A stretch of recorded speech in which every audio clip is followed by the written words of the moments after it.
So yeah, and the title of let me queue up the slides here. And okay, so share. And if I do this, allez, whoa, that's too fast. So now you should see the full screen of slides. Yes? Good. Yes. Okay, I get a thumbs up. Yeah, so apologies for the mouthful of my talk, the Aesthetemes of Monohumanist Man. I've been doing a lot of writing, so sometimes you end up being a little bit, let's say, unsocial when it comes to, writing things for speaking. But I'm going to be going through things slowly and surely, and as soon as we clarify what those terms mean, it should be, if I've done my job well, it should be clear. And a lot of this language, is borrowed from Sylvia Wynter, who's been a figure. I'm sure you've been hearing about her. She's having a well-deserved. Lots of people are working with her. She's an incredibly dense thinker, so a lot of these terms are directly kind of imported from her. But yeah, so we're going to be doing a bit of an overview of some of her system of thought because I think it's necessary to have that overview of her model, if you want, in order to sort of understand some of the claims that we can be making out of it. And as Suhail said, I'm very happy to hear any questions whatsoever, clarifications, even criticisms. Go for it. We're here to learn from each other. Some of the thoughts that I have that I'm presenting with you tonight are not fully baked. I kind of like to do that. I feel like we're all like working as artists, trying to figure out our place and the kind of evolution of our field, what kind of purposefulness art ought to have in this particular moment. So I feel it's a moment to be generous and also a bit vulnerable. Put out your ideas. Let's see what we can work with from each other because it's certainly not going to be any sort of grand gesture from one person, right? We're all kind of trying to figure out this stuff together. And so I'll be doing more of the, let's say, informal side of governance. So rather than thinking about, these very sort of explicit institutional structures that we maybe typically associate with governance, I'm going to be using this kind of idea of human auto institution that's from Sylvia Wynter, that basically names these sort of like fictional law-like forces that basically govern the normative domain of human social and political life, right? And when I say fictional, I just mean because these are made by us and not some kind of like law from nature. They're not immutable, no matter how unchangeable they sometimes appear to be. So I also like to think about this sometimes in terms of like the auto institution of fictional necessity, right? Like when we hear things must be thus and so. And you hear this very often, especially with regards to climate change, when you've got activists doing something and then you've got the politicians saying, oh, you need to be realistic here or something like that. And the kind of irony of that is, from that normative domain, those politicians are perhaps correct, right? It's very difficult to alter our current systems of governance. But from an actual realism perspective, right, the climate activists are fully correct. So what does it mean to be realistic? What domain are we applying that realism to? Could be a sort of sub question for tonight. And what I've been really enjoying is the wrong word, but what I've been really nourished by from Wynter, from Sylvia Wynter, is that she kind of gives us this very robust model of the path dependencies of our historical present, right? So path dependencies just mean like a sort of accumulation of things that you can't really reverse at this point, right? We have to kind of cope with what's the material reality before us.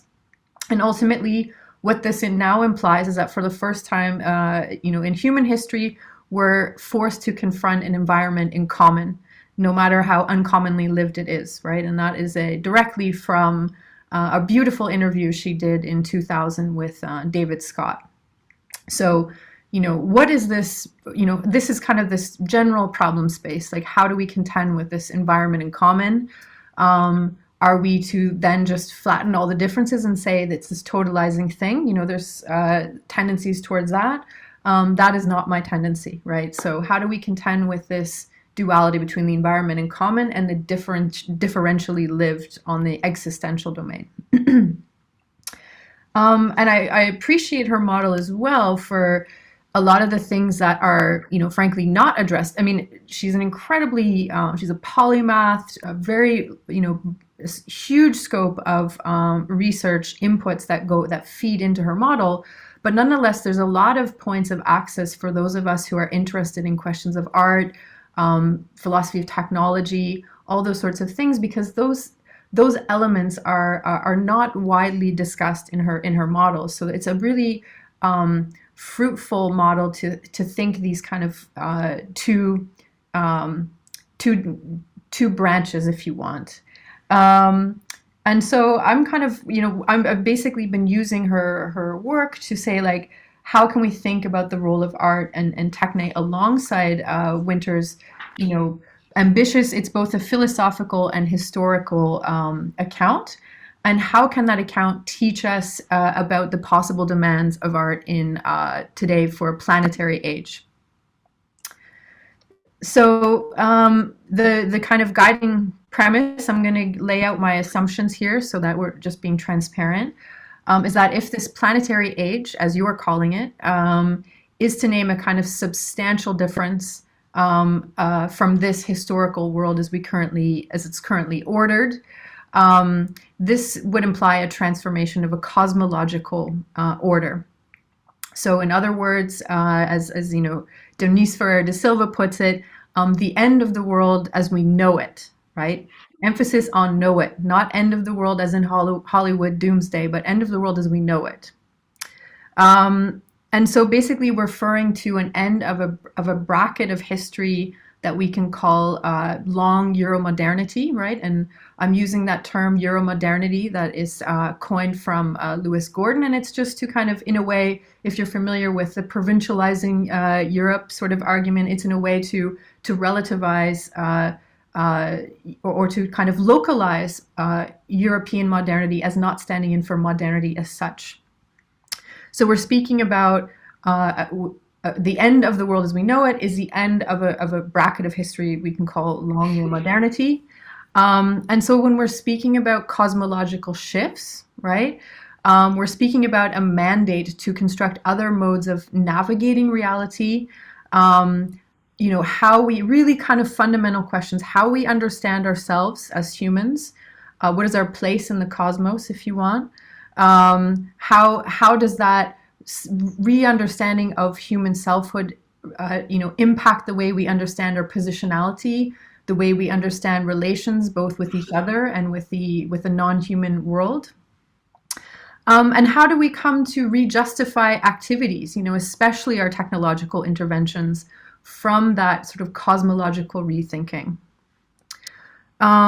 So this is, I think, an important distinction when we talk about the kind of stakes of a cosmological transformation in relation to this planetary age. We're talking more than just a recognition of the planetary that we would get from an Earth system science perspective, for example. But we're really trying to talk about how that knowledge, transforms or reorients our practices, right? Our know-how, and how it changes our milieus of doing things, as well as our human self-understanding. So how are we to ramify or make consequential some of that, some of that knowledge? How does it work back upon us? Like, how do we live in the consequences of these ideas, more or less? And I can understand that, sometimes when we speak about something like cosmology, it may sound incredibly separate from something like governance, especially if we were speaking about a very sort of concrete proposal for new, planetary type of institutions. But I think it's also important to recognize, and this is something that the scholar Bentley Allen's brilliant book, Scientific Cosmology and International Orders, helpfully maps out for us is that it's about how cosmologies set these kind of very general, guiding, basic points of orientation through which that serve as a basis for how for the kind of image of the world governance is oriented and what comes to later justify decision making. So, for instance, centuries ago, states would have justified their decisions based on, the glory of God. And of course, in neoliberal times, we states are justifying, and I'm speaking in hegemonic terms here, right? Dominant terms. Not everyone does that, but the dominant sort of ideal. So, and today, of course, states would orient their decision making or justify their decision making based on economic growth as glory. So basically, according to Bentley Allen, these kind of cosmologies are what drive a general sense of purposefulness in international relations. And I thought I would, include his definition here, which to me, I repeat this very frequently, but I found it incredibly clarifying for my own thought because I hear that word cosmology, cosmopolitics, cosmotechnics all the time. And I rarely see people telling me what they mean by cosmology. And I realize that for many, this can be a very mystical term. It's not that it's not that, but it's also can be broken down into very concrete things. So we're just clear about what I mean when I'm saying it. And I'm using his definition without any, or his elaboration without any modification. So for Allen, you can break cosmology down into 5 component parts. So ontology, or what we think what we think there is in a world. Epistemology, what we know about what we think we know there is in a world. Temporality, so the nature and direction of time. Cosmogony, so the origins and history of the universe, and that would maybe include the origins of forms of life, including human, but not exclusively human. And destiny, so the role or place of humanity in the cosmos. So when we're speaking about a cosmological transformation, we're speaking about a kind of entanglement of all of those forces. So you can understand that the stakes of making that sort of plea, right? And certainly I think already, even if we're not students of the Planetary just yet, we can already see, particularly with that temporality, right? Like I'm sure you've heard many times about geotemporality or deep time and how it's so impossible for us to even imagine that. And then again, the Planetary is about that scale of time, our scale of time, the scale of time of a fruit fly, and asking how those all hang together, right? These are really difficult problems. Sorry, here we go. Right. So, and so with that kind of scope of the, what I mean by the kind of cosmological transformation in mind, I thought I'd return here to, or just point out, because I know she's one of your references for the series, an important reference, obviously, to turn to Gayatri Spivak's notion of planetarity, which I've also found very clarifying for my own work. Because she does insist on it as a difference between the abstraction of the globe, right? She's got this famous quip here in this text, right? Like the globe is the logo of the World Bank, no one lives there, right? So when she's evoking this picture of planetarity, it's really addressing this sort of concrete domain of practices, or what I translate in my own work as practices of inhabitation, right? And so in that way, I've been thinking about it in a little bit in this distinction where we can maybe come to think of the planetary as the epistemological recognition of this condition, right? We've got, sciences tell us this, many other disciplines, etc., but this is an epistemological recognition. And planetarity would be the space of ramifying that consequence in dialogue with planetary thought. So in this way, as I see it, planetarity is related to practices of worlding. So, and here we get like a difference between the earth and worlds. So we create worlds, and at this point in time, I think it's fair to say that we're at the very nascent stages, if any, of worlding the planetary, if you want. So just to point out, and again, these are These are not, canonized ideas. These are how I'm kind of working with these concepts, and maybe it's helpful for your own thinking as well. But the important thing there is a kind of, setting up a relationship between, the epistemological view, which would be the world of models, modeling the abstractions required to cognize this condition, and how that influences, the practical domain, the know-how, what we do because of it, and what we do otherwise because of it. So with that sort of sketch mapped out, I'd like to turn to the work of Sylvia Wynter, very specifically, to give an overview of her project, which I find indispensable for thinking our historical present. And it's basically, she kind of outlines the stakes in developing an exit from these auto-instituting forms of life that we've created, or some of us have created, that are now revealing themselves to be quite lethal. So the exit that Wynter, the process of exiting this is what Wynter calls a counter-cosmogony, but we're going to, for our purposes, we'll just call it a counter-cosmology, right? So we're imagining an exit as a counter-cosmological proposition.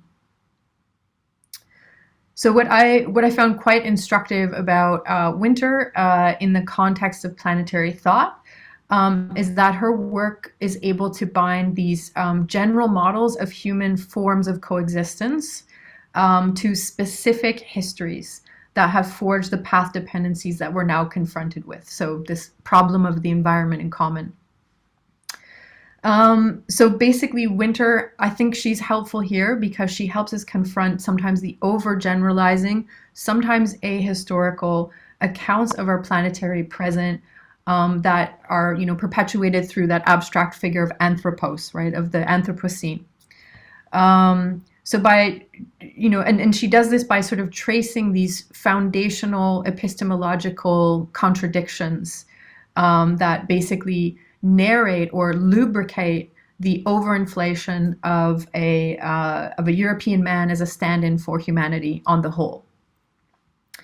So her work doesn't deny some of the achievements that were enabled in the period of Enlightenment, for instance, but she highlights the violent undercurrents and sort of makes the claim, and I think the accurate claim, that these are inseparable and co-constitutive, right? You can't just be like, well, they didn't mean it like that or something. These happened at the same time. We have to be cognizant of that.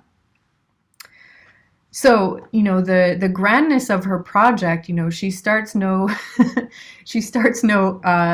than, just let me make sure I'm on my right slides here. Yeah, so basically she takes on the origin of the universe. Her projects take shape in the origin of the universe through to the development of just like rudimentary life forms, right, cellular organisms, through to what's called the third event. And that's what basically marks, that's an evolutionary marker where humans develop into, symbol manipulating species. So what that means is we are creatures with the capacity to create and be affected by fictions or, artificial worlds. And because of that, Wynter gives us the moniker or the label homo narrans, so narrative creatures. So basically the consequences of this, evolutionary accident are basically what sort of make up Wynter's historical and philosophical problem space.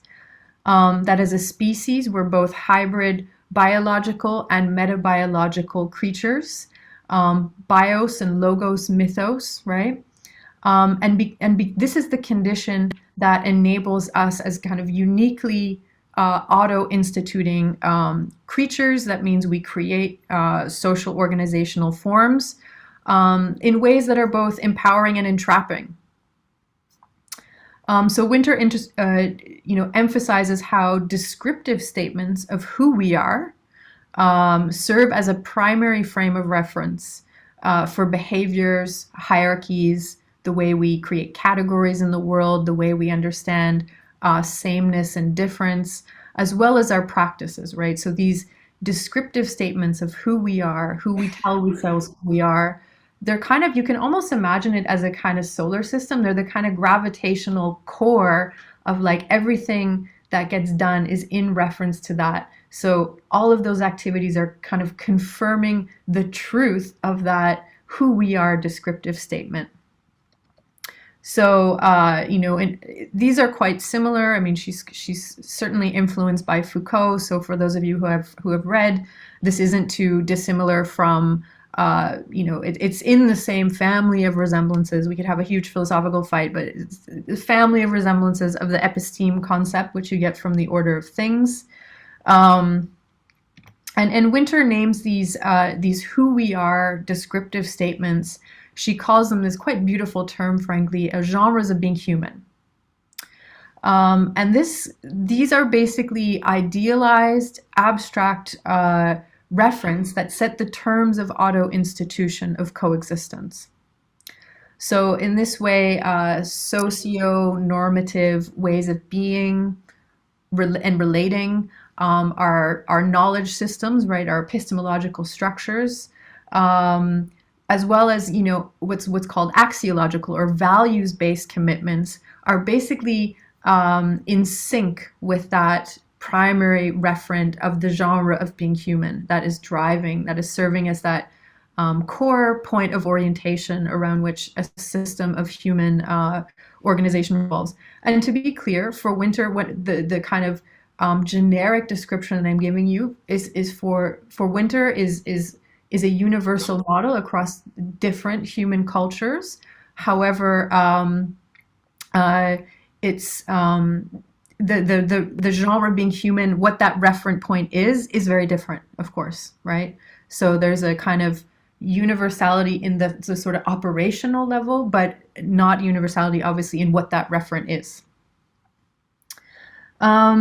Yeah, and so I thought it would be helpful to take a bit of a deeper look on this kind of question of these descriptive statements and how they reproduce themselves. At least in Wynter's world, we're still very much in this kind of pure discourse, if you want.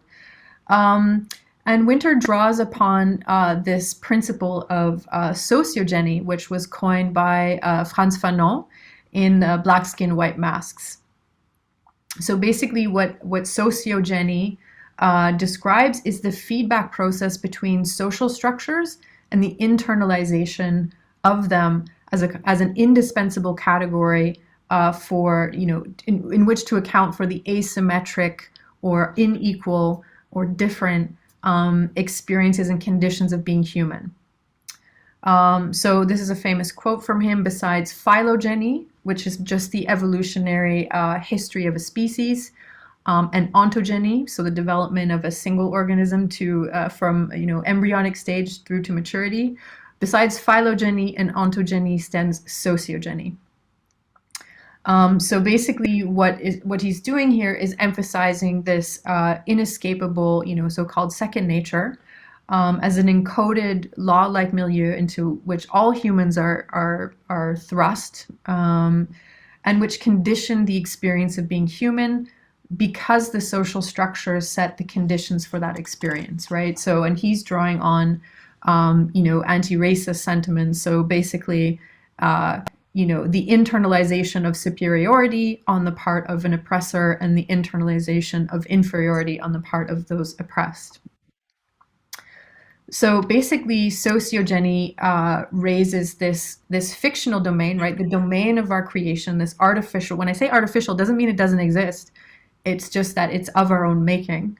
So it raises this fictional domain as equal to these kind of biological domains that have been, if we were trying to define what the human was, if we only do this by biological categories, we kind of miss out on that existential and thus differential domain.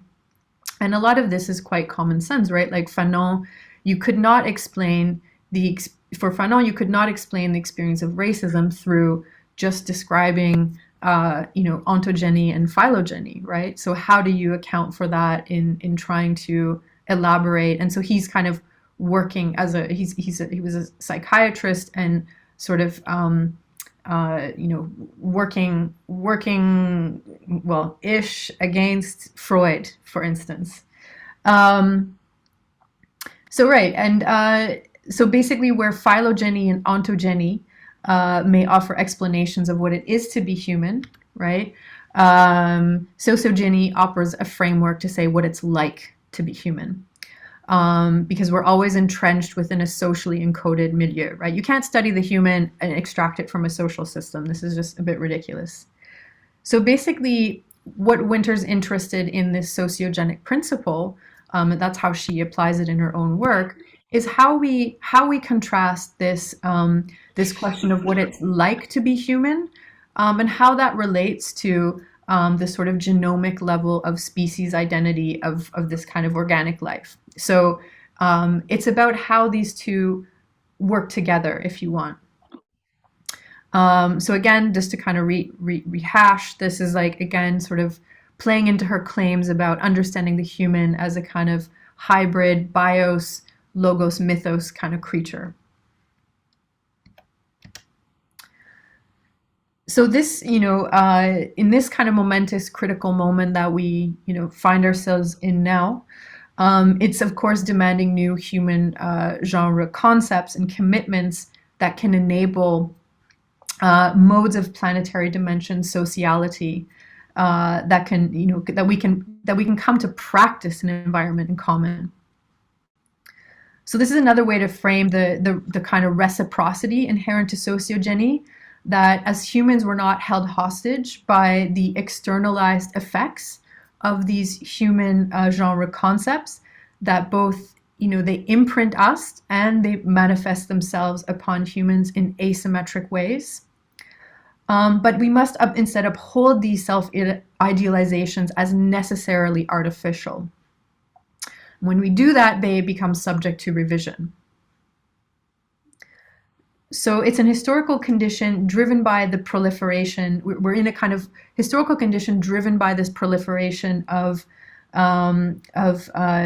technological externalizations that, of course, are built often in reference to this particular genre of being human, which we'll speak about very shortly. But because we're sort of in this kind of prolific age of technological externalizations, I don't think we can also, we must also not separate that from the study of humanness as well. So I don't think it's sufficient any longer to only speak about phylogeny, ontogeny, and sociogeny without also saying technogeny as well. And basically to look at the ways in which these machinic and tool-based intermediaries help operationalize this auto-instituting systems that we create in the image of these referent human figures. So again, the claim here is to add to Fanon's assertion that besides phylogeny, ontogeny, and sociogeny also stands technogeny. So these descriptive statements are what Wynter calls the sociogenic replicator code, which sounds very elaborate. So basically, yeah, the descriptive statements are a kind of form of encoding. And sociogeny is the process where these kind of get operationalized or distributed. And they serve as cosmological narrations in quite causal ways. And they come to stand in for things that that almost appear like laws of nature. And they orient, they operationalize the coordination of behavior and values required to preserve that particular human social system in question. So if we're going to kind of summarize, put this in a summary, you'd say that being human implies the socio-fictive realization of conditions, right? That artificial realization of conditions of our own embedding, our technologies and environments that auto-catalyze adaptive behaviors to them, right? So this is going to be an important thing, right? So we're in basically what these genres of being human and all the stuff we make and interact with, they're kind of coercing us into an adaptive relation to this kind of referent figure. And these adaptive behaviors and interactions to the world are not only bearers of externalities, right? It's not all about externalization, but they also produce internal neurophysical or neurochemical artifacts. And this is what's, Wynter is naming as our metabiological or third level of existence. If there's any like cognitive science people out there, you may recognize something like the artifactual mind thesis kind of hidden away in this sort of claim, right? That the stuff we make and we interact with leaves traces in our mind, such that there's like brains belonging to certain historical epochs. So this general human system model, right? Because we've been speaking extremely generally right now, right? On this kind of very high level of, or not high as in like, oh, this is so elite or anything like that, but more just like almost like a very kind of distant sort of view. But so these general human system models are what allow Wynter to explain how specific who we are descriptive statements have driven this expansive bracket of human history that we can identify, as we said earlier, as long-Euromodernity. And this basically commences with the invasion of the Americas in 1492. And it's running through to today. So this is quite a long bracket of time.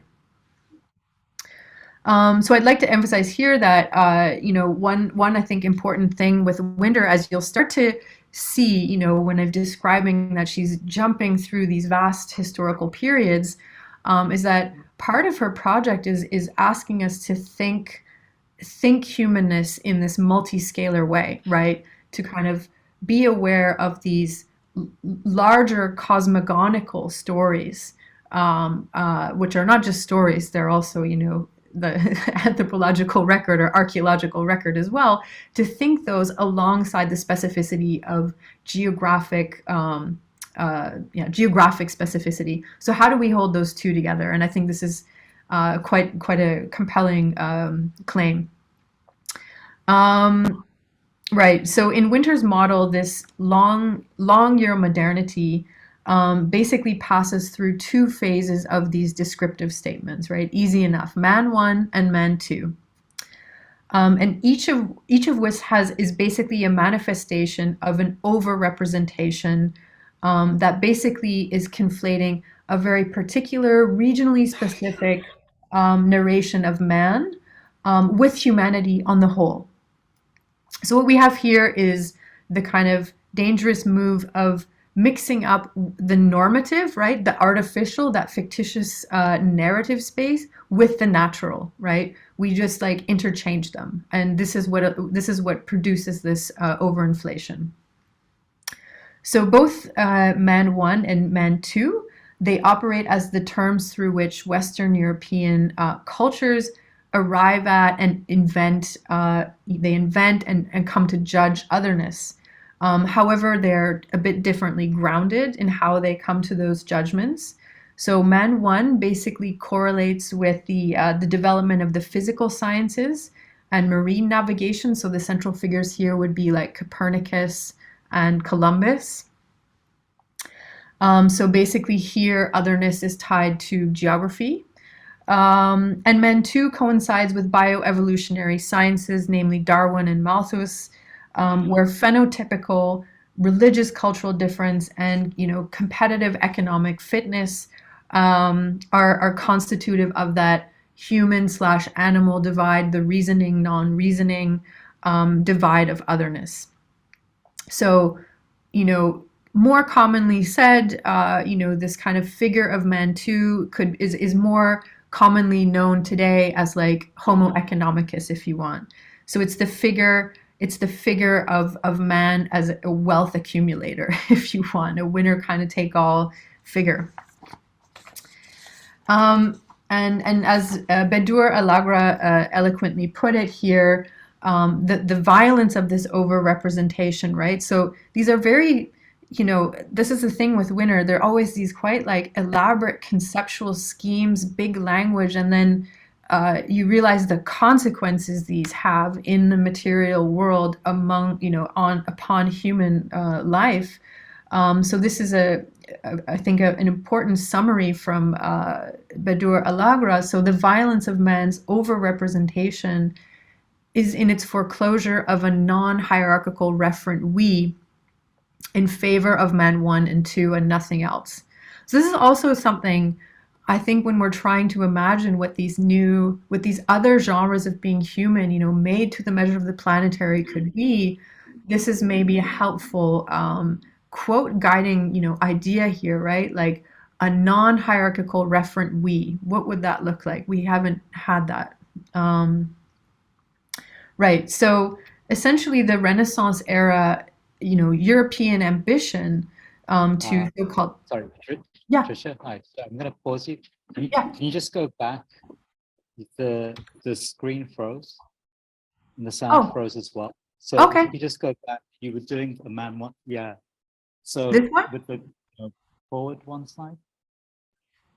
This one? That one. And I think you were just getting to explain the bit in blue. Okay. Yeah. And then you froze. So if you could just start from there again. For sure. Yeah. Great. Thank you. Thanks. Cool. Yeah, I think that this is basically this quite as I was saying, I don't know where exactly cut off, but I was saying that I find obviously Wynter, and if you've engaged with her work, you know very well. If you haven't, I encourage you to do so, but you'll see, and she's incredible to read in reading groups because you need to talk it out. But she'll speak in these quite elaborate conceptual terms, these long brackets of history, etc. And then you come to realize that the material violent consequences some of these ideas produce in the world. And I find this very short synopsis from Badur Alagra very enlightening, also to help us guide when we're trying to imagine the task of inventing other genres of being human, right? Ones that are also not following the pattern of the kind of eradication of diversity, for instance. That her quote here, "The violence of man's overrepresentation is in its foreclosure of a non-hierarchical we of humanity in favor of man, non-hierarchical we in favor of man one and two and nothing else." So I found this quite helpful because I'm still trying to work out, what are the steps in this? What are we, how are we maybe modeling this in our own artistic practices, and to kind of have this picture of right, a non-hierarchical referent we. Okay, that's a very tangible thing to kind of grasp. And so basically this, what's happening in this moment of these kind of invention of these idealized figures. And when I say idealized, I don't mean morally good. I just mean that they're literally in the realm of ideas, because these figures are abstractions.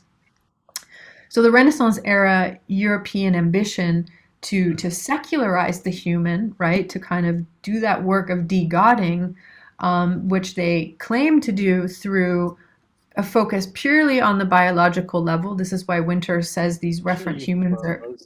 Sorry, you froze again. Obviously, Zoom doesn't want you to get to the end of your talk.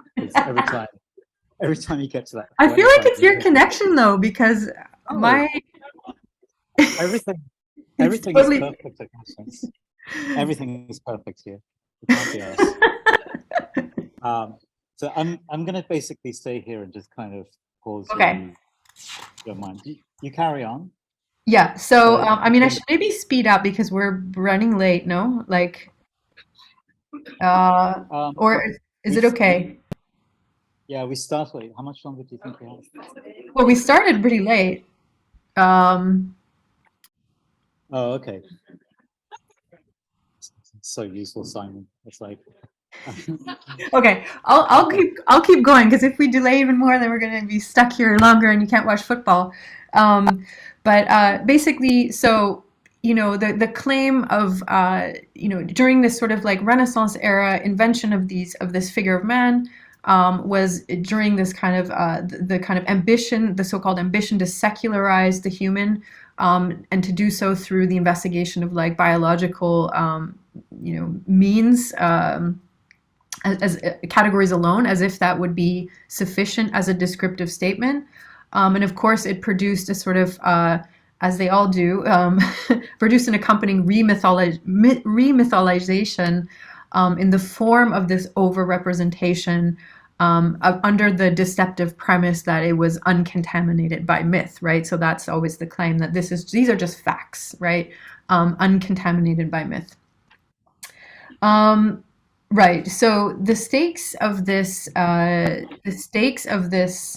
assessment demand what Wynter calls a counter cosmology. So basically, this essentially a paradigm shift, if you want, that requires an exit from this current trap of self-reference to man. So if we follow Wynter's model and the demands it makes for the construction of new referential frameworks, right? That's what we're really trying to kind of figure out. What are these new referential frameworks? We come face to face with a concept of human emancipation as a movement of non-adaptation.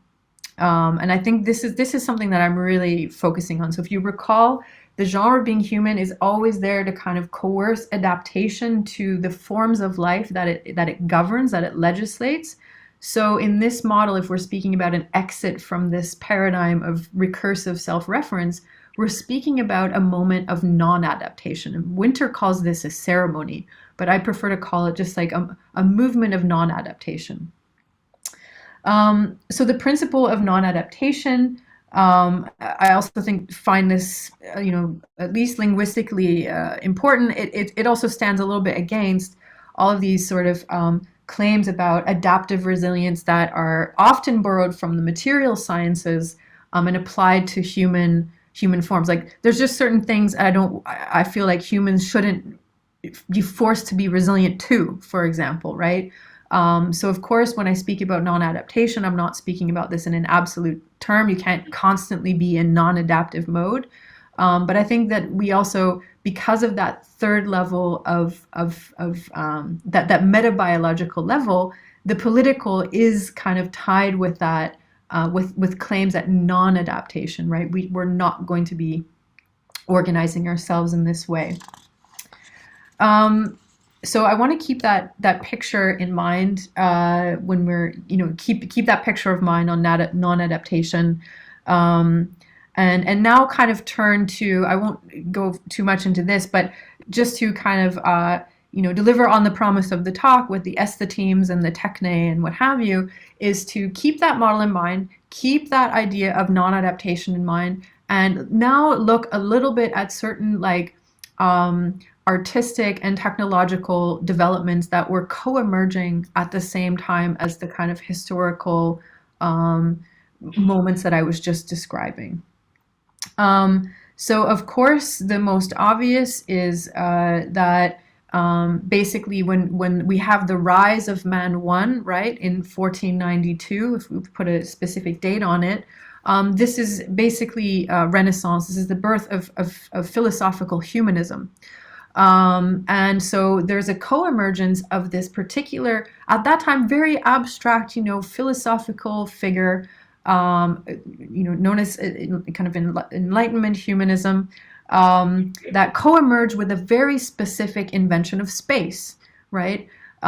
So this new type of space served as a program for naturalistic representations, of course, with Renaissance perspective. So this is a quote from Damian Jovanovic. So the more profound implication of Brunelleschi and Alberti's discovery was modern space itself. Before the invention of perspective, in the conceptual yet also quite literal sense, there was no space as we understand it today. Medieval space was a non-ordered, unsystematic overlapping of bodies in the divine medium. Perspective changed that by introducing a new idea of universal space that is even, measurable, and equally potent in all directions, and whose ordering conforms to the fixed point of the observer's gaze. So the kind of claim that I'm working from is to say that without the invention of this particular space that belongs to Euro-modernity, this descriptive statement of man has no representational site through which to make him both intelligible and sensible, right? It's not like you just get crazy philosophical idea and write about it in books or something or in conferences, and then bam, you have a whole new historical epoch, right? So it's through this particular invention of space that man one finds the representational means to project himself into a world, thereby making him operational beyond this sheer philosophical idea. I also think that this tethering, this is at the same moment that we're getting the invention of the artist as author. So there are also tendencies in this kind of emphasizing of a singular vantage point. These are also tendencies where we can say the germination of political liberalism, right? Where we tend to imagine societies, the constitutive building block of any society is the individual, and the location of our governmental freedoms are granularly located at that scale, right? So just to kind of start to tease out some of the consequences of this figure of man and its aesthetemes, if you want.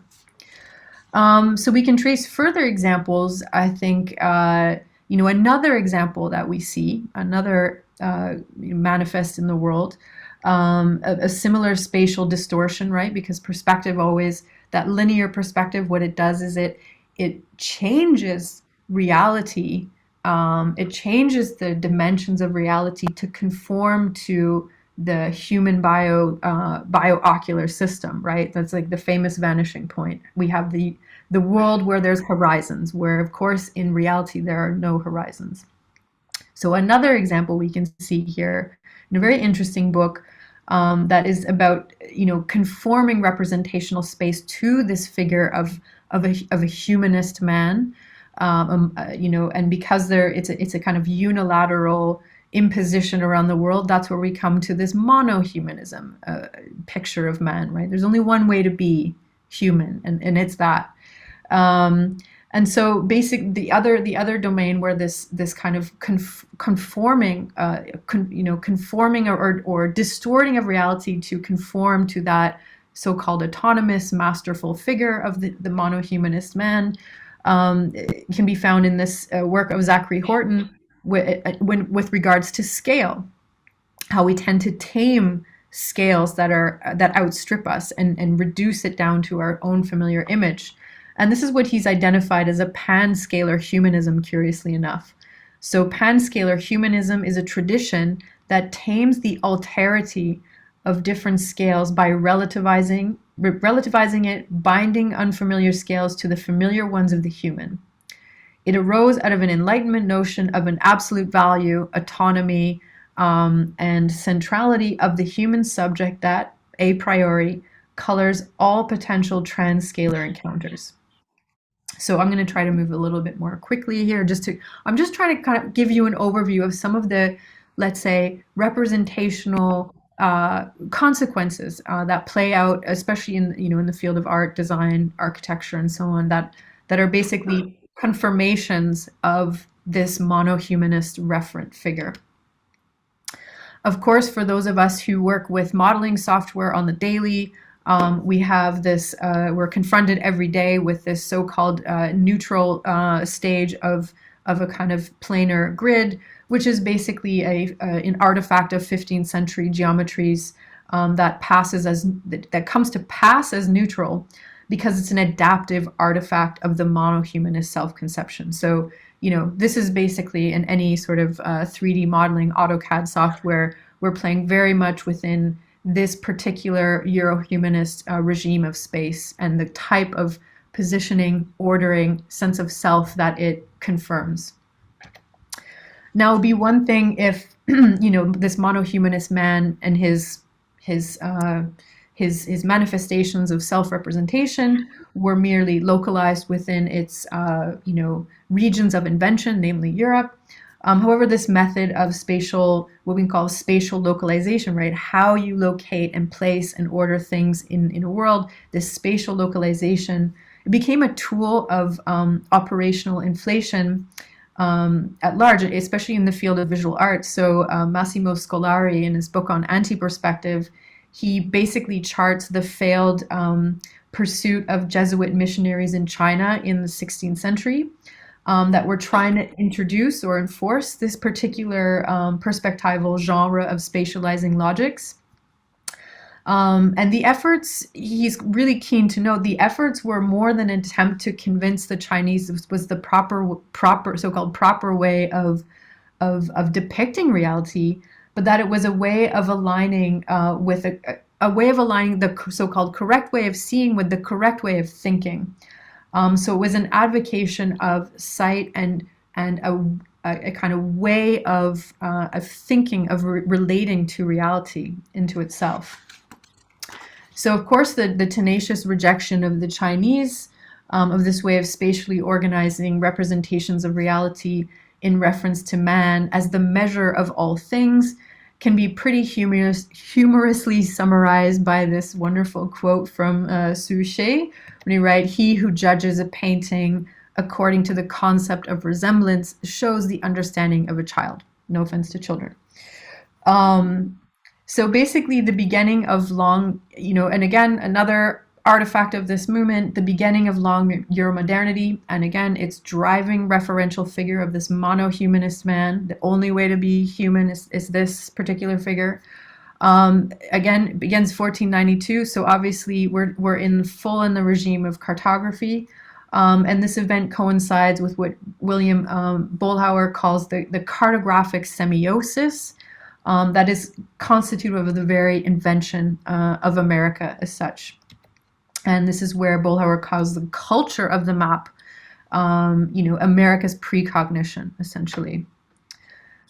So obviously we could say so much more about those examples. It was just to kind of give you an overview of how this kind of concretely plays out and the consequences of these very abstract conceptual figurations, right? These philosophical ideas of what this genre of humanness is that manifests as this monohumanist thing, and all of the cascading consequences that come about in reference, that prove the truth value of that particular figure. So basically through that brief overview, it becomes more evident how purely idea-based conceptions become actionable at a level of practice through the interactions with those representational externalizations. So this is how a foundational reinvention of space served as a kind of projective site for this encoding of a figure of man, the monohumanist man. And it kind of served as a generic space within which this auto-instituting can take place. And in other words, these kind of ways of creating these externalizations, right? These aesthetemes that are circulating are a way for this picture of man to become intelligible and sensible, shareable. And in that way, that's kind of what I'm referring to when I talk about you're able to localize that concept, right? You're able to take that very abstract philosophical concept and localize it in a representational way through technologies, through images, what have you. And when you do that, you create something for people to interact with, right? To have a sensory experience with, make it sensible. So of course the point isn't just to show how we got here, but to demonstrate this kind of inseparable relation between the operationalization of genres of being human and the spatial situation. So how these genres localize themselves, how we localize this self-understanding beyond the purely discursive. So I think this also helps, when we were speaking of the episteme for Foucault, where this episteme is basically these common discursive threads that kind of are consistent throughout a bracket of history, that each history has its own episteme. I think we can also say that each mode of history has its own space and its own aestheteme as a result. So if we adopt this, the sort of claim that I'm working on, to be very blunt, I'll just start getting very blunt towards the end, we're all tired, is that I don't think we're living in the same space. We're not living in the space of globalizing modernity, but we have not yet been able to localize our self-understanding in planetary spatial frameworks, and that is very much in the plural. So for me, this is quite exciting. As Suhail mentioned, I come from the arts. I've been very delinquent. I haven't been making anything for years because I've been wrapped up in theory and trying to find ways to justify art. I've been in an existential crisis about art, to justify art. And it's very exciting because I think it's hopefully becoming clear as I map out these problem spaces that we're now coming into a very interesting artistic problem. This is not a theoretical problem, not that there's some strict separation, but I think we're very much in an artistic problem space. I'm very excited to kind of be taking up these questions from that perspective. Right, and so when we're conceiving the problem of localizing ourselves within an environment in common, via this notion of the planetary scale, one of the dangers is that we can only think about it at this totalizing, absolutely impenetrable, unfathomable scale. And certainly thinkers like Jennifer Gabrys and Gayatri Spivak are rightfully cautious about only referring to planetary, the planetary at that totalizing scale, considering historical precedent. So I prefer to use this idea more of planetary dimensionality, since it evokes sort of multiple and nested scales of operations and coexistences at once. And I think the term helps lend, gateways of possible access while at the same time relativizing a human scale as precisely not the measure of all things. And again, just to be clear, we're almost done here. Dimensionality isn't some esoteric thing, as it can often be conflated. So basically, all it means in geometry is the number of coordinates you need to locate a point in space. So in 2D, like on a map, you just need longitude and latitude, 2 coordinates to find the point. In 3D space, X, Y, Z coordinates, etc., all the way, up to whatever X, nth dimensionality. Also curious is that when we're speaking about, when I'm trying to think about the composition of this planetary space could look like, I'm quite interested in this principle of high dimensionality, which not only comes from geometry, mathematics, but also is applicable in machine learning. And it's basically denoting unwieldy data features, so like extremely complex. And in the words of Philip Schmidt, this kind of high dimensionality refers to the challenges of understanding high dimensional spaces beyond the 3 dimensions humans are accustomed to. One of the reasons we love or we get taught Euclidean geometry, for example, in school is because it's quite readily understandable to our phenomenological, immediate access to the world. So when we speak of the planetary as structurally interdependent and entangled, which are words you hear quite often with regards to the planetary, the argument is we're conjuring an image of this high dimensional space, which unsettles the common sense and commonly sensed localization of ourselves that we inherit from, this kind of Euro-modern space. So basically, so despite this kind of proliferation, I think we need to be a bit careful here, despite this kind of proliferation of the word entanglement, there's often, I find in arts, design, etc., there's often this sort of like naive celebration as if entanglement is per se, as if it's giving us a kind of moral compass or point of orientation. It's not, it's a structural recognition. And we also have to keep in mind many entanglements are involuntary and punitive for many people, right? There's things you don't want to be entangled in. So we can't just, naively celebrate entanglement. It's a structural description, but it doesn't have a direct, moral valence just because of that. So if the planetary is a structural model premised on this high dimensional entanglement, how does that influence the realm of practical and social coordination? It's not only how can that catalyze thought and activity?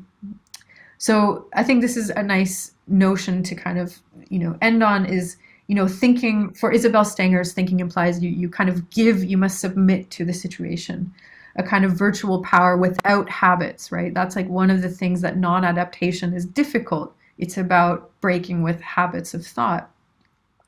So where the relevant tools and models for thinking are ones that can actualize this transformative power.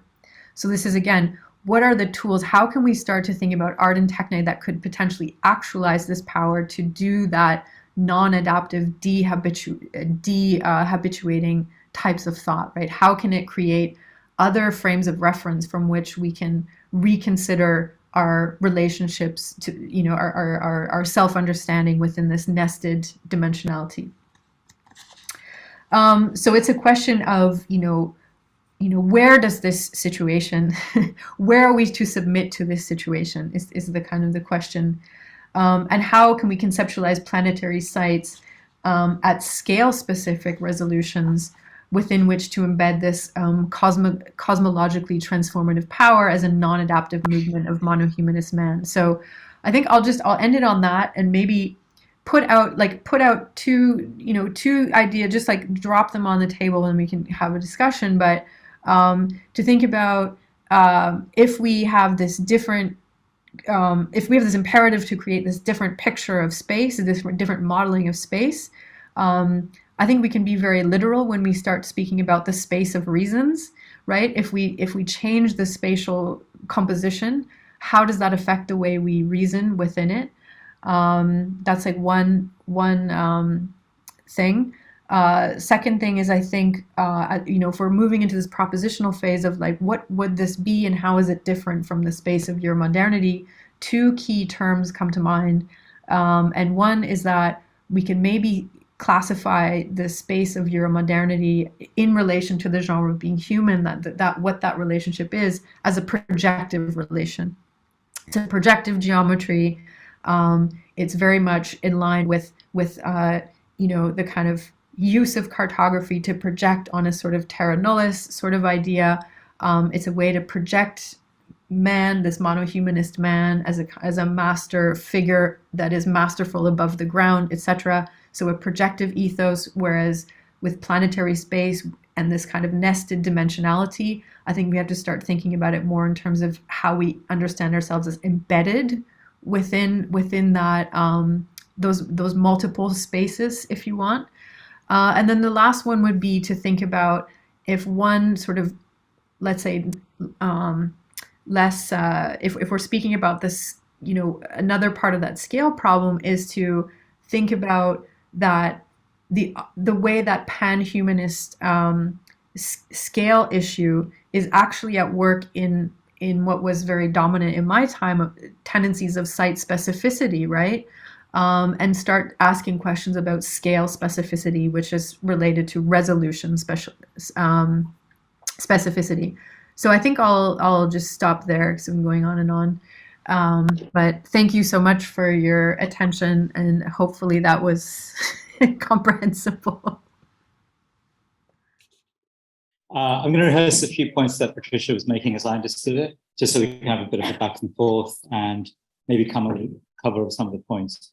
I want to get to, I think you were outlining some of the practices of inhabitation, as you called it in the blurb and at the beginning.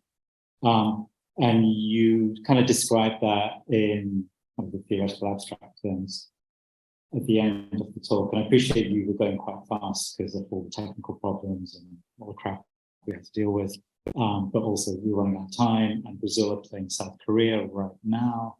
So let's try and deal with this soon. I already missed the Japan match.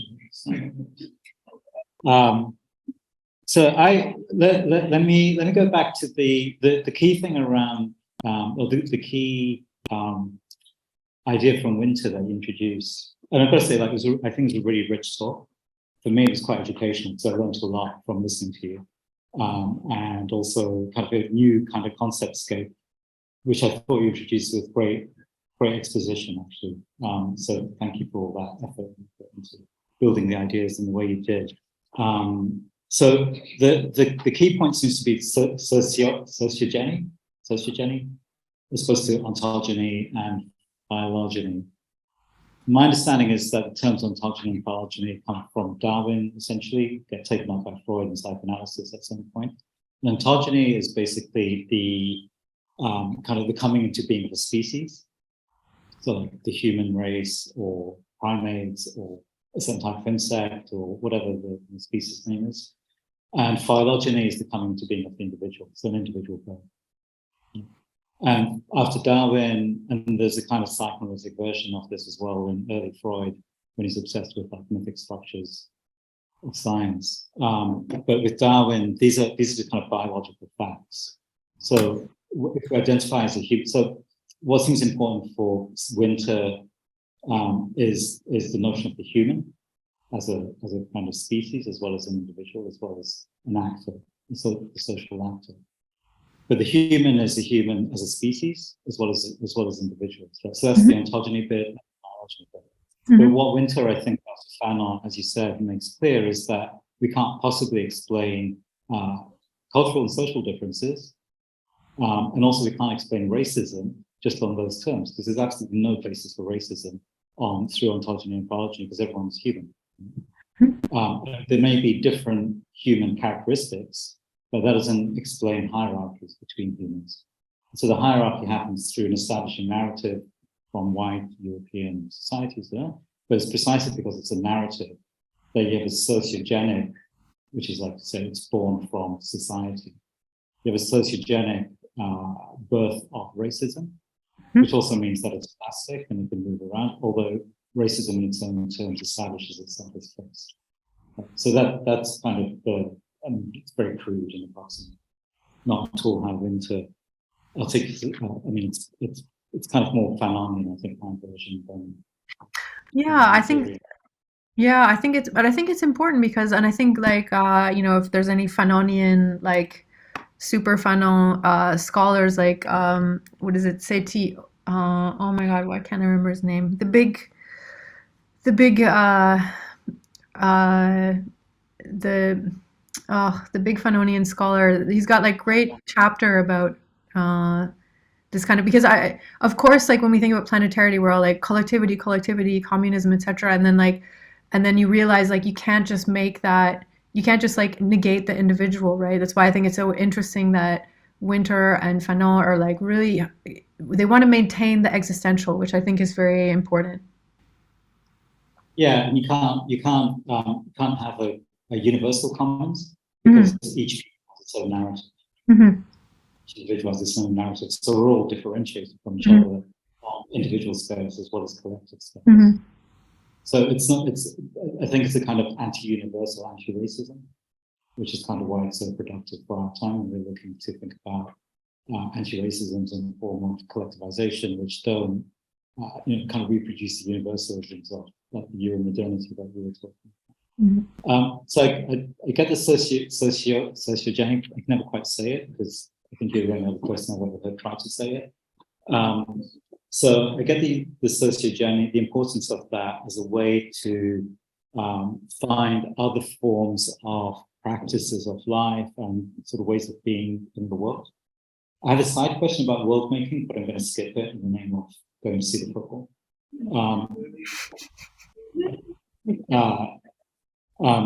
And you can ask it. Like I'm not just like, it's fine. You can ask the question about world making. I don't have to ask it. I think the move you were making at the end was to say that the grid structure of the sort of 1492 cartography was essentially a form of sociogenic differentiation, which allowed Western man, so man one, to present a picture of the world which gave itself a kind of privileged viewing position, like universalist position. And then the essential move that you're arguing for at the end, I think in very, very broad terms, is that this is only one particular type of construction of how humans not exactly narrate themselves, but sensualize themselves in the world, which I guess is your term, aesthete. Right? Yep, yeah, that term is a real weird one because Wynter uses it from an essay in 1984, and the reference is really kind of not there. And then when she updates the text in 2015, like we can't really find this reference. So I'm still on the hunt for the exact reference, because it does come apparently from an archaeologist, I believe. but I'm gonna have to hunt down who said it. It's just attributed to like McNeil, and that's it. It's very vague, and she even admits it in the. Generally, the Aesthetemes is a kind of organizational format. Yeah, basically, yeah. It's pretty self-explanatory. If you know the episteme, you kind of get the concept that there's a corresponding aesthetic, or visual or what have you, sensual regime that corresponds. And that takes the place. So when you were describing sociogenesis, the description about how it emerges was through narrative. Through what? But the narratives, like Wynter says that it's homo narrans, like humans narrate themselves. And it's through those narrations that we kind of find commonalities, but also differentiate ourselves because our narrations are in the language that other people don't speak. Which is also, I think, why the World Cup is interesting. We're playing football with people speaking. It's true. It's important. It's important. So the kind of aesthete is like equivalent. It's like a spatio-sensorial equivalent of the narratives that humans use to organize the planet, but also differentiate ourselves from each other. So I get that move. But I think at the end, when you introduce the planetary, which is the kind of term that I was very excited to have you in the series for, because you've been working on it for a long time. I was wondering if you could explain again, like what the planetary is in terms of this, alternative set of spatial organizations. And maybe if you could provide some examples so that, because I think I'm asking it because I see a lot of practices in art and curating, which are sort of trying to present different types of spatial organization, visual organization, other types of narrative, and so on. But it's not often the case that people speak about that as a type of practice of inhabitation. So there's something about how art practices construct forms of locality, which I think in your description have to be somewhat collective. It can't just be my presentation of the world and the work that I make. It's got to be a kind of sociogenic type of thing. So I was wondering if you could just do a very, very, again, on the one hand, quite general description of planetarity as it emerges in this differentiation of spatial organizations, and then maybe if you have some examples that we could sort of land on, not necessarily from the art field, but you talking about sort of technical organization as well, and whether there's any kind of technical practices or people using sort of internet technologies and so on, I don't know, gaming.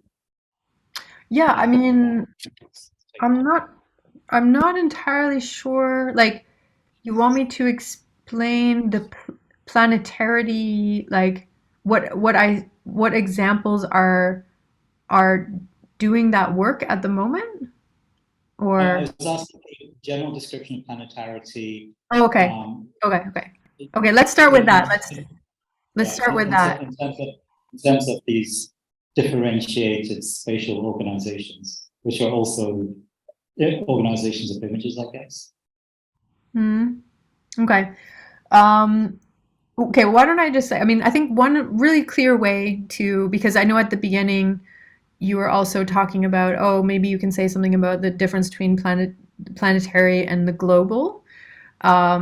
I think, and one really quick way, again, we could have a whole PhD on this, right? But I think if we're just trying to get a kind of a map about what do we mean by these things, I think like somebody like Dipesh Chakrabarty's last book has a very clear distinction, right? And this was like the climate of history. So basically what the planetary entails is that you no longer have, you can no longer, the discipline of history collapses in the sense with the planetary. Why? Because it's no longer, we come to the recognition it's no longer sufficient to conceive of the discipline of history as that of a strictly human affair.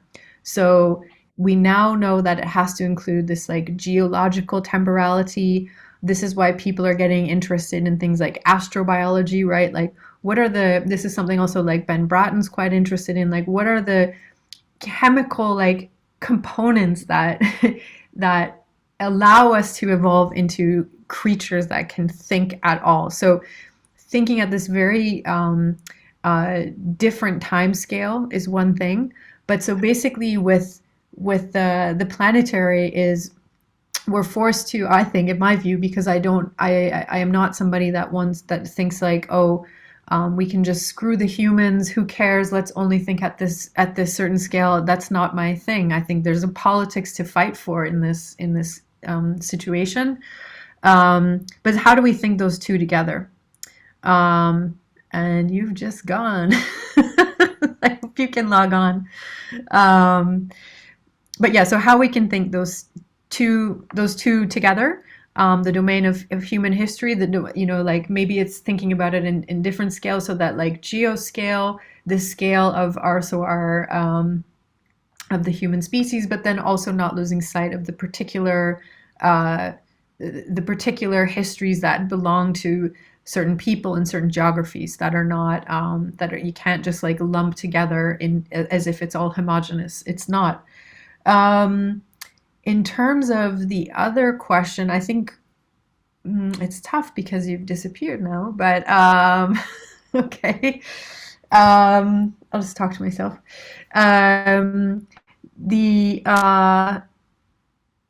Okay, we've got a question from Simon in the chat. But I think one thing actually that I did want to emphasize that I don't think I said was I think, when Suha was talking about like working on these whatever aesthetemes, however you want to talk about it, as not being just like about my individual production or your individual production. I really think that one lesson I really am sort of compelled by with the spatial representational regime that I just discussed was that it's a method of doing something. Of course it produces images that we have recognizable authorship to, but anyone can repeat that method with very modest tools. So I'm really interested in, again, it's preliminary, but I can put it out there, but I think it's like quite interesting to think about art in this mimetic function, like developing methods, developing templates, and so on. And I've also been working with composers and sound people, because when they hear these ramblings, they're like, this is not a visual problem, this is an acoustic problem. So I think there's also, one is always confronted with the bias of one's own background, right? Like I come from visual arts, so of course I'm formulating this as a visual arts problem, and composers are telling me, no, this is an acoustic problem. And but that's where we can collaborate and do some experimentations together. But I think they might be back if we're lucky. It says Goldsmiths MFA host. I don't know. He really wanted to go to that football game. Yeah, maybe they all went to the pub. You cut out just up to the point that you said that the current interest in the planet, the current interest in research to do with the fact that, say, through climate breakdown, we now have to think about rising sea levels and sort of carbon in the atmosphere and so on as equal actors in history, which is the Chakrabarty model. Mm-hmm. And others are also thinking about kind of physical material species with our own chemistries, which are being changed by all kinds of contaminations and pollutions that are taking place around us. So in a way, that's also, I think you were saying, this is where you cut out. This is a demonstration of planetarity. Well, it was one way to clarify the planetary and the global distinction. So the space of Euro-modernity, history in Euro-modernity would just be, we just talk about what humans did, a bunch of events. Of course there's disputes about that, but it's the domain of human activity. Whereas with the planetary, we are forced to reinvent re-understand what history always has been, I guess you could say. And that is that you cannot just speak about it in terms of human affair as if it's just happening on a surface of a homeostatic Earth. And so one needs to also be able to account for, narrate, integrate conceptually that chemical, biological, atmospheric domain as well. So that was one way to illustrate it. The difference for me to me, that is still an epistemological recognition. Just having that idea alone, to me, does not mean that I have a new valence of how I'm going to orient my life or social systems. It's important, but I think the planetarity for me is about mitigating that translation, doing that work of of ramifying that conceptual or epistemological domain into a set of like concrete know-hows, right? Concrete forms of organization, which has to be experimental. So for me, that's the main difference: is planetary epistemological model, if you want, planetarity. How do we make that model consequential beyond the sheer discursive realm of like speaking in this classroom, for instance? All right. You said Simon has a question. Can I just check if he has anything they want to ask Patricia about?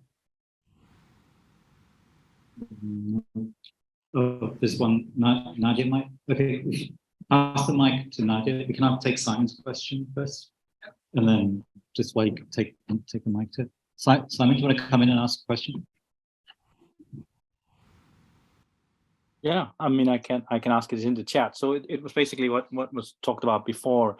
I think Patricia, in your talk, you talked a lot about modeling, both as a kind of theoretical term, but also as a practice. So I was wondering if you could say a little bit more about the centrality of that, and particularly, is modeling different from worlding? That I don't know. So that's a sort of open question. I'm sure there are differences, but then also, in relation to a room full of practitioners, artists and curators, not so full anymore, I see. But what does that modeling entail in terms of what you mentioned as a kind of post-Renaissance way of looking at the world, which I would see, and I want to thank you for really bringing that home, that relationship between the perspective and colonial conquest, which is one, what was then the modeling we would work with now that doesn't reproduce that or allow for a new version of that. And secondly, also quite interesting, I think, in terms of what Suhail talked about in terms of collective action. What does it mean in terms of a kind of post-author figure, I think, for the artist really and the producer? And can we talk about, can we separate human from man? It's kind of what I was getting at. But that's sort of what I was like to ask you. Yeah, I mean, we have to. We have to separate human from man, that's for sure. Okay, so many questions there. I mean, I've been thinking a lot about, so first of all, okay, I've written on this with a colleague who's a computer scientist, because I think, maybe it's also important to say in the context of a classroom, I think a lot of these questions are really, really complicated. They require a very multidisciplinary set of interactions. We can't all be experts. So I've been finding working collaboratively upon certain angles of these questions very helpful. So one of that is collaborations with a computer scientist mathematician. And in this text, we're talking about basically all worlds are what was the thing? It was something like all worlds are models, but not all models are worlds. Yeah, all worlds are models, but not all worlds are not all. I hope that was clear. Sorry, I had to get up at 4 a.m. I'm a bit losing it here. So all worlds are models, but not all models are worlds. So, and in that formulation, it's basically just, it's again to reiterate that distinction, that relationship, but that distinction between producing a sort of conception, a thought experiment, what have you, and then having that ramify concretely. We were speaking about it more in terms of computation. So that would be like, how do you make a program that can ramify a model, right? How can you kind of prove it in that sense?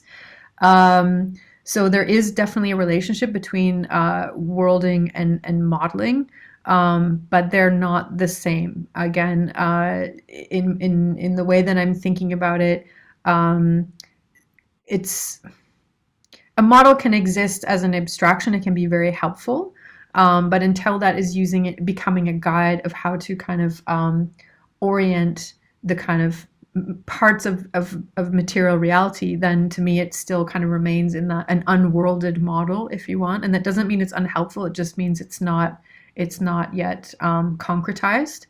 And in terms of art making, I actually think this is a really, and you're starting to see lots of discussion about modeling as well. And I was just working on an essay thinking about art as a prosthesis for thinking, precisely because it kind of it leverages models in two ways, right? So you'd have like the way that certain sciences require models, which are types of fictions, in order to gain better access to reality. So concretely speaking, we can think of the model of infinite populations in order to better understand evolutionary history, right? The infinite population doesn't exist as a concrete empirical thing. It has to be invented, but nonetheless, that fiction function of the model allows us to kind of have a better access to the concept of evolution. And then if you take it from the domain, another domain of, so basically that particular model is about using fiction to gain better access to reality.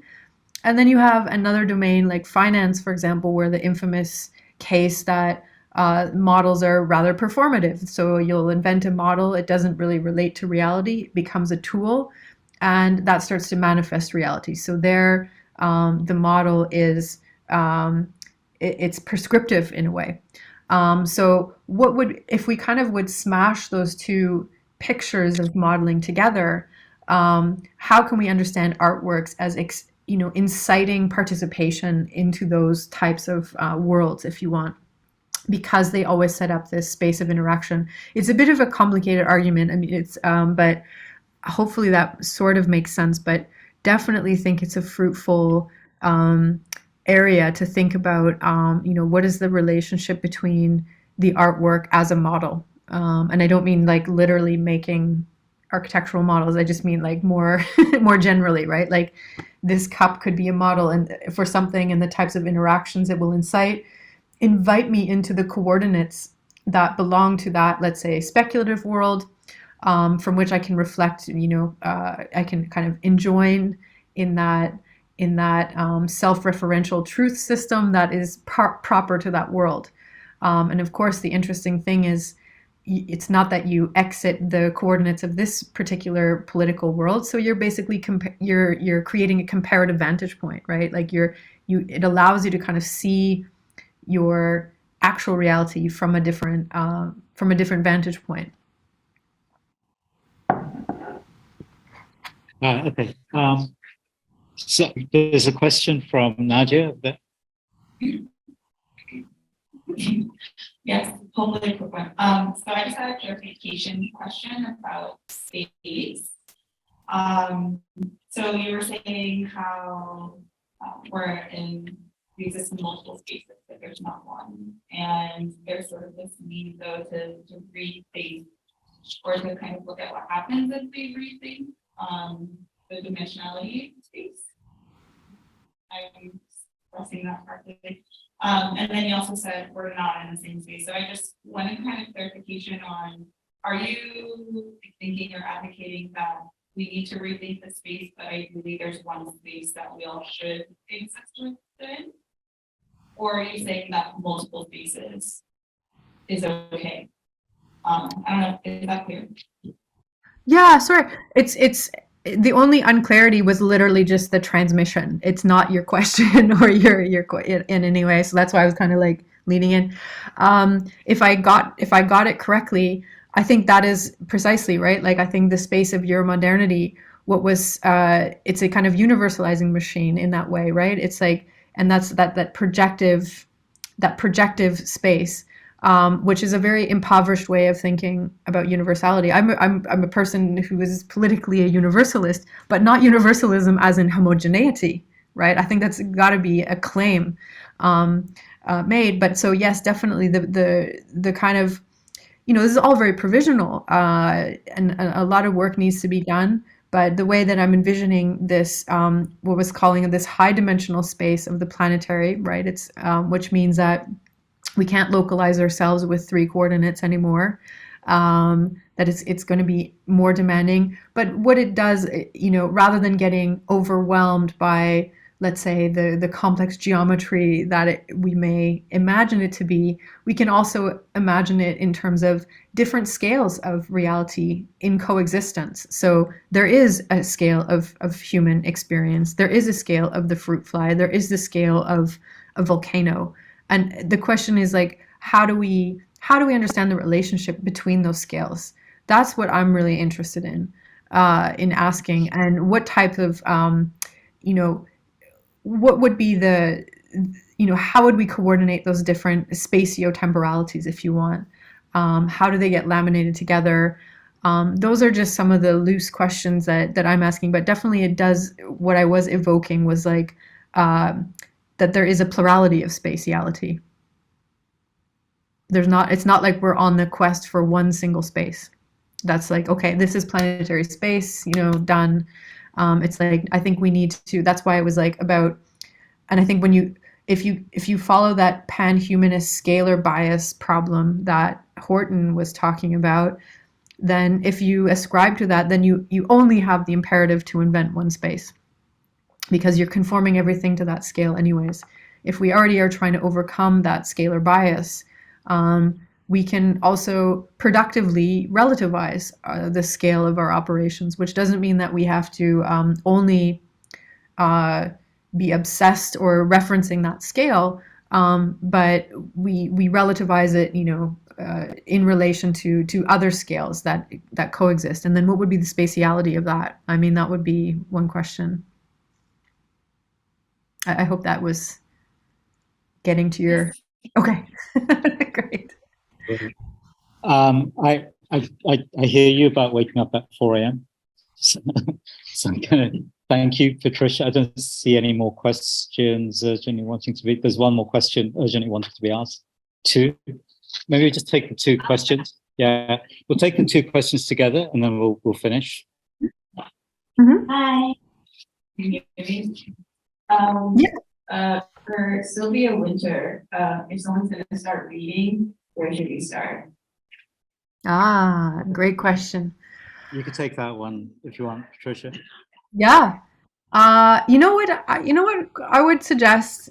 Go find the interview, because you find the interview she did with David Scott in Small Acts from 2000. You find it online. It's called The Reenchantment of Humanism. And it's a long it's an interview. I think they conducted it over a period of a year, something like that. And it's about 100 pages. But what is so great about that interview is that you get a glimpse of her polymath background, right? She's a dancer. She wrote literature. She like lived in multiple spaces, has just like interesting lives, was like involved in the, I believe it was the, post-independence Guyana, for instance. Like she had like political functions and like all these different things. And that interview touches on both her ideas as they kind of come about in her own biography, which is incredible. And I find, because she tends to write in a very, the sentences are so long, it's very difficult to get into. If you don't have a kind of general picture, what is this, you can just get lost in these details. So I found that interview very clarifying point of entry. You get a very good glimpse of her life, the model, what she's talking about, and that helps better understand the granularity of the individual texts. And then the other thing I would say is read. Sylvia needs a group. Make a reading group. Get your friends, make a reading group, and ask yourself questions. Because when you get tired with reading and you're like, you read something and you don't get it, you're like, move on. There's always going to be someone in the reading group that says like, hey, let's stop here, let's talk about it. And so she's really great for reading as more than one, because it can get frustrating. But definitely that interview, David Scott interview, really great place to start. And like I said, get a picture of her biography plus the ideas. All right. I see Maurice has a question online, but I'm going to ask Neve to ask yours, and then we'll take Maurice's, then we'll finish. Thanks, Patricia, for your talk. It's been really interesting. I'm not sure you can hear it through different versions. Can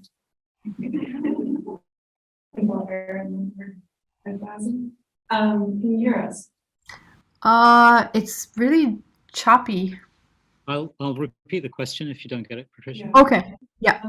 So my question is about planetary and planetarity, and about linearity of time, because of course we're talking about these Eurocentric ideas that come in the Age of Enlightenment, and part of that is kind of a linear sense of time. but part of the way you've constructed the talk, it seems to kind of go through these timescales that are very kind of defined and then trying to move past the definition. And one of the things I think about in my practice about deep time, geological time compared to like human lifespan, how those could work in maybe like non-linear senses. I was kind of wondering a little bit about how you think about that as you think about non-linear time in relation to the planetary, and maybe how those might function together. Did you get that? Mhm. I think so, yeah. Yeah, I mean, Can we take Maurizio's question as well? sure. Sorry, it's a big question, but it's just for the sake. Maurizio, do you want to come in? Okay. Hi, sorry. Can you hear me? Yeah.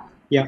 Oh, cool. Okay, I'll ask my question. So my question is, do you still see it as useful to create different realities worlds through 3D simulation software, even though you pointed out that they are quite biased and show a specific perspective, sort of like going back to these mathematical central perspectives?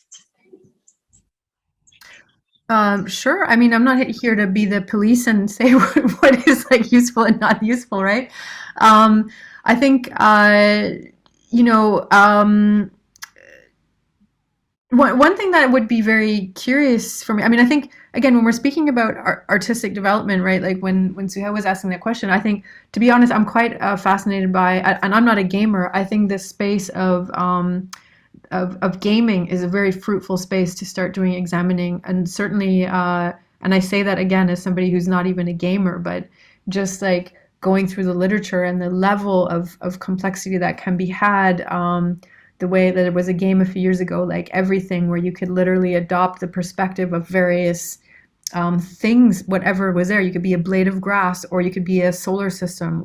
So you're constantly moving scales. So there seems to me a really interesting set of affordances in game design, and the sort of the way that they have to generate narratives, but then they're not like closed necessarily. So that sort of idea of a narrative game space seems to me like quite interesting.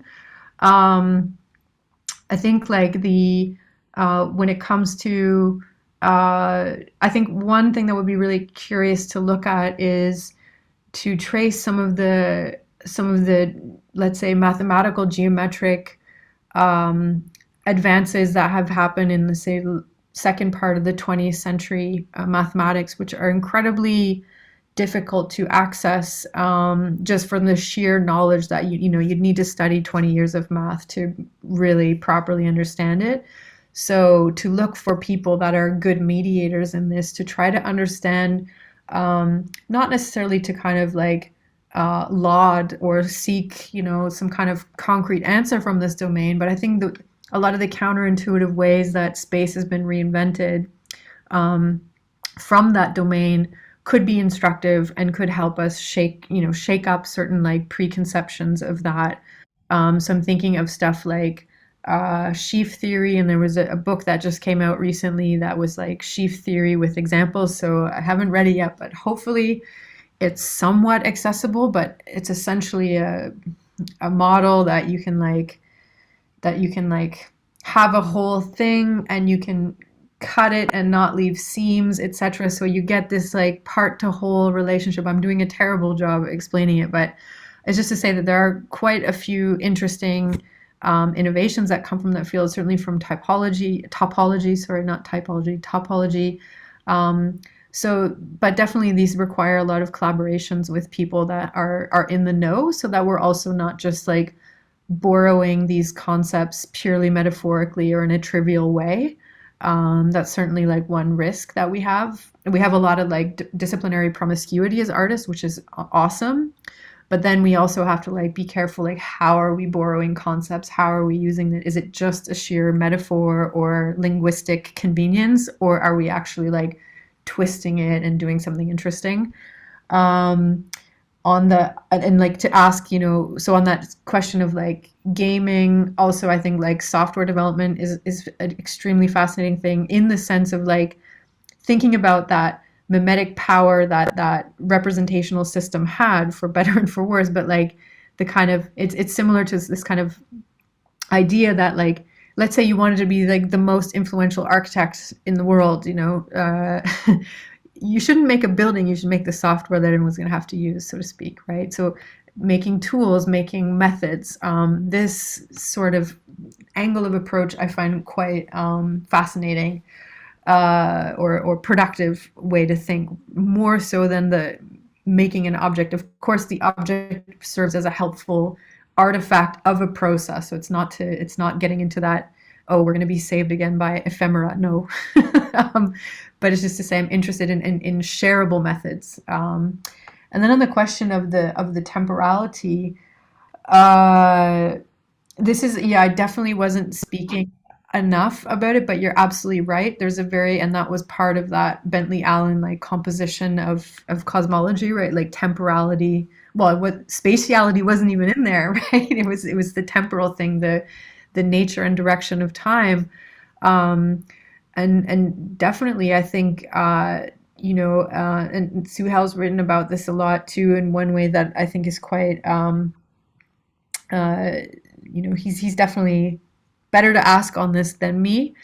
But one thing that I find compelling about something that I remember reading of his was basically like the, you know, futurity in a Euro-modern linear temporality, as you correctly said.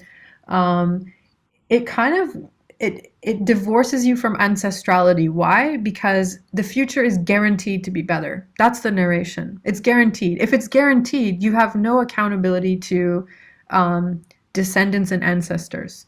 So this is a very particular relationship to time. It's basically like a kind of way of understanding time that is unaccountable, because if it's guaranteed to be better, well then, you know, screw it. It's there. It's written in the stars.